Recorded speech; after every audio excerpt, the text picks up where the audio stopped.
Bienvenue à bord. Le commandant, les officiers et l'ensemble de l'équipage se tiennent à votre disposition pour vous garantir une croisière sûre et agréable. Veuillez regarder attentivement ce petit film consacré à la sécurité.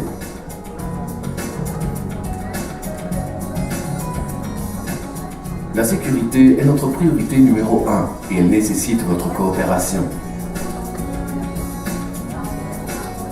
Afin de vous orienter à bord du navire, veuillez mémoriser vos repères personnels. La numérotation des cabines commence à la proue et augmente au fur et à mesure que l'on se rapproche de la poupe. Les cabines paires se trouvent du côté gauche et les cabines impaires du côté droit. Pour savoir sur quel pont vous vous trouvez, lisez les indications ou consultez les plaquettes signalétiques. Prenez connaissance du manuel que vous trouverez dans votre cabine. Le seul signal qui nécessite une action de votre part en cas d'urgence est le signal d'alarme générale. Ce signal consiste en 7 coups brefs de sirène suivis d'un coup long.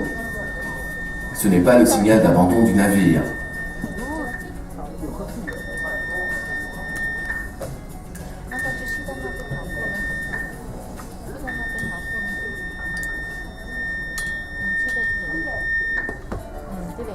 Il signifie qu'il faut rallier les points de rassemblement.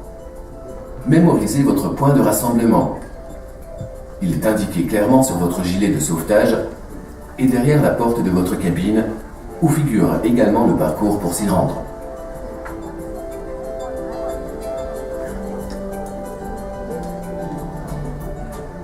Rendez-vous dès que possible à votre point de rassemblement et vérifiez le parcours depuis votre cabine.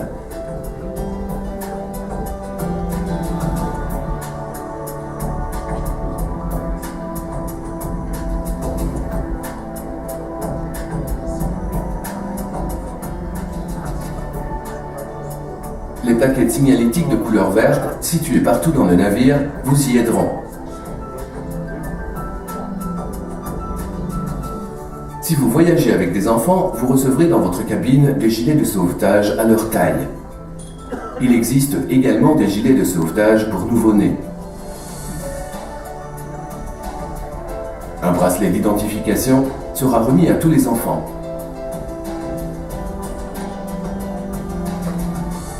Si vous avez des problèmes de mobilité et estimez avoir besoin d'assistance en cas de danger, veuillez en avertir le personnel d'accueil. En cas d'alarme générale, un préposé prendra soin de vous.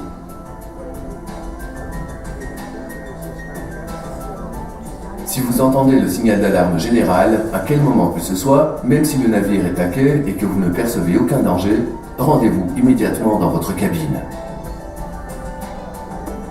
La clé de la cabine fonctionne toujours, même en cas de coupure d'électricité.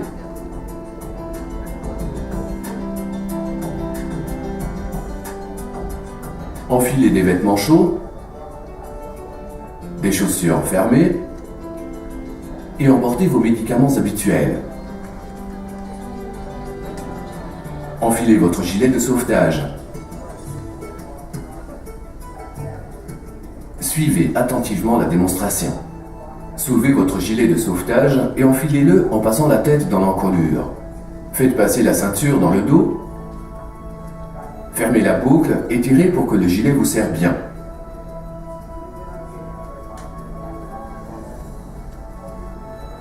Le gilet de sauvetage est équipé d'un sifflet destiné à attirer l'attention. La lumière s'allume automatiquement au contact de l'eau.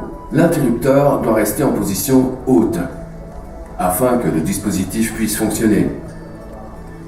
Vous êtes autorisé à placer l'interrupteur en position off afin d'économiser la batterie exclusivement en situation d'urgence réelle et lorsque la lumière n'est pas nécessaire.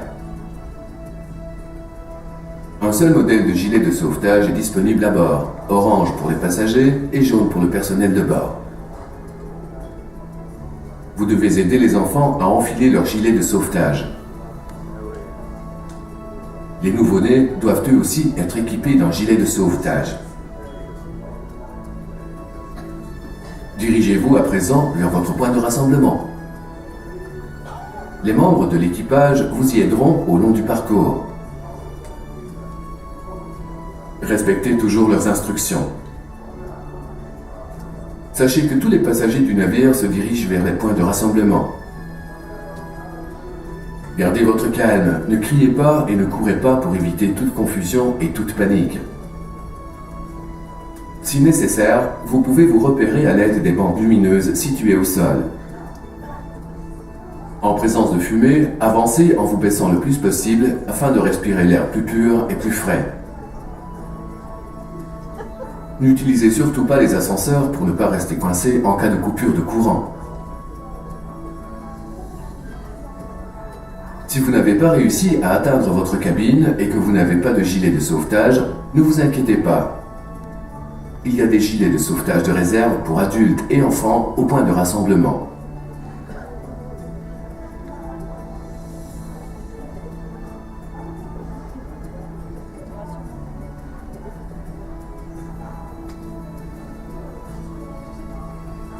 Une fois arrivés au point de rassemblement, tous les passagers devront produire leur carte Costa au personnel de bord chargé de faire l'appel. Des équipes spécialement formées partiront à la recherche des passagers manquants à l'appel.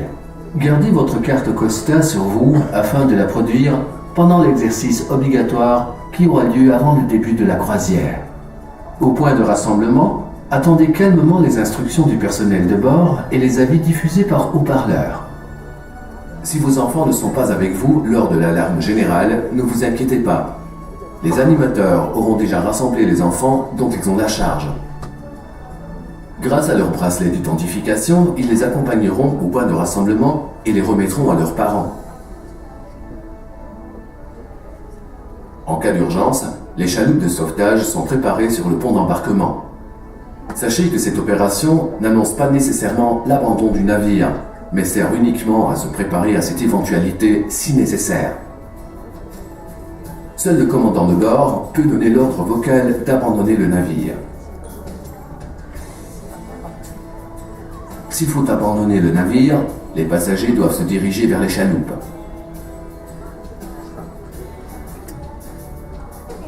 Suivez les instructions du personnel qui donnera la priorité aux femmes et aux enfants et fera monter les personnes handicapées en dernier afin d'en faciliter l'embarquement et le débarquement.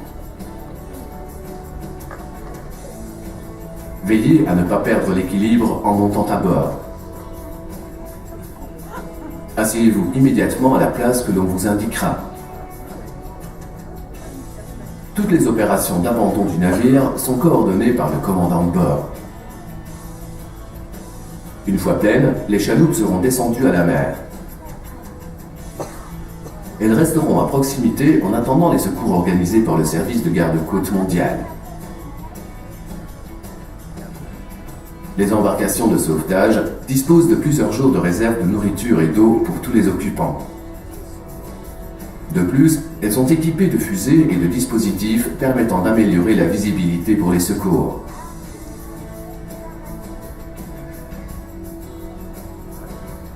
Le navire dispose d'un nombre suffisant d'engins de sauvetage pour embarquer tous les passagers.